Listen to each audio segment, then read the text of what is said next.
करते हैं, इनके लिए चने की दाल के पराठे बना देती हूँ।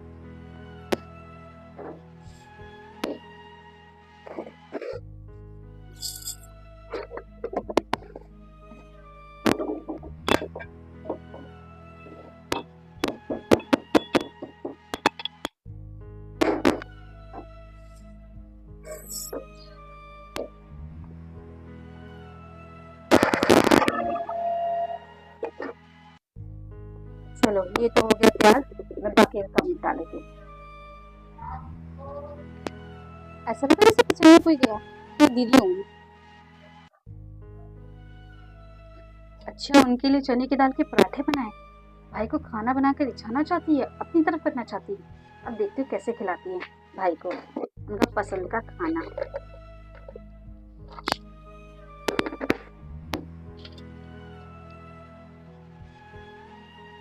खिला के देखती हूँ बेटा। हरे कृष्ण कृष्ण हरे हरे। माँ, मैं घर जा रही हूँ ना, उनका फोन आया था। उन्हें खाना तो खा लिया ना? हाँ, मैंने सब खा लिया है। मैं आपको बता के जा रही, भाभी को नहीं बताया मैंने। चल ठीक है, पहुँच कर फोन कर दियो। ठीक है, आप आ गई, मैं खाना ले आती हूँ। लीजिए। आज मंदिर में पंडित जी बहुत अच्छी अच्छी बातें कह रहे थे।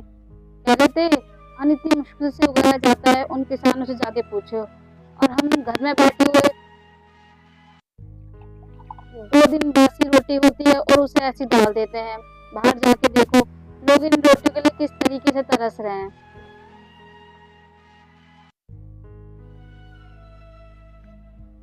बेटा, इतना नमक खाना निगला कैसे जाएगा? आजकल तेरा ध्यान क्या रहता है? पर मैंने तो नमक बिल्कुल ठीक डाला था और स्वाद अनुसार डाला था, कुछ चक्कर भी देखा था।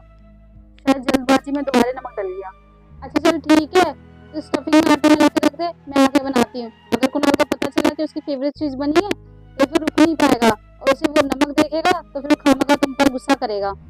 ठीक है, मैं आती हूँ। ठीक है, मैं स्टफिंग में आटा मिला देती हूँ। लीजिए। मैंने तो पराठे में नमक बिल्कुल सही मिलाया था, इतना नमक कैसे तेज हो गया? जरूरी नंदन जी के काम है, मैं बात करती हूँ उनसे। भाभी का फोन क्यों आ रहा है? Hello hello. हाँ दीदी, अब कब चली गई? अब बता के भी नहीं गई। क्या बता कर आती? तुम्हें अपनी नंद की चिंता ही क्या है? तुम तो अपने पति को खुश करने में लगी रहती हो, और वैसे भी मैं अपनी माँ को बता कर आई थी। क्यों चिंता नहीं है आपकी? आपकी पसंद के चने की दाल के पराठे बनाए थे और खीर भी तो बनाई थी साथ में। अच्छा, मुझे लगा आपको मेरी परवाह ही नहीं है, आप तो बस अपने पति को खुश करने में लगी रहती हो। और मैंने इसी जलन में स्टफिंग में बहुत सारा नमक डाल दिया। मैं जानती हूँ दीदी, आपने ही नमक मिलाया था, फिर आपने मुझे कुछ क्यों नहीं कहा? क्या कहती दीदी कि आपने खाने में नमक क्यों मिलाया? ये घर जितना मेरा है दीदी, उतना आपका भी है। अगर इस घर में कोई नुकसान होगा तो आपको भी उसमें नुकसान होगा। और वैसे भी खाने को तो मैं कैसे न कैसे करके ठीक कर लूंगी, और आपकी सोच को कैसे करूंगी? ये जो भाई को छीनने का आप सोचती हो, ऐसा कुछ नहीं है। बहन के लिए भाई की अलग जगह रहती है, उसी तरह पत्नी के लिए भी अलग जगह होती है। कोई बहन या भाई को एक दूसरे से अलग नहीं कर सकता। इसी तरह आपके भाई को भी आपसे कोई नहीं छीनेगा, ये मैं आपको विश्वास दिलाती हूँ। मुझे माफ कर दो भाभी, अब मैं कभी भी अनका आदर नहीं करूंगी और आप पर कभी शक भी नहीं करूंगी। ठीक है, अब जल्दी से आना, मैं अगली बार जरूर खीर बना के रखूंगी आपके लिए। ठीक है भाभी।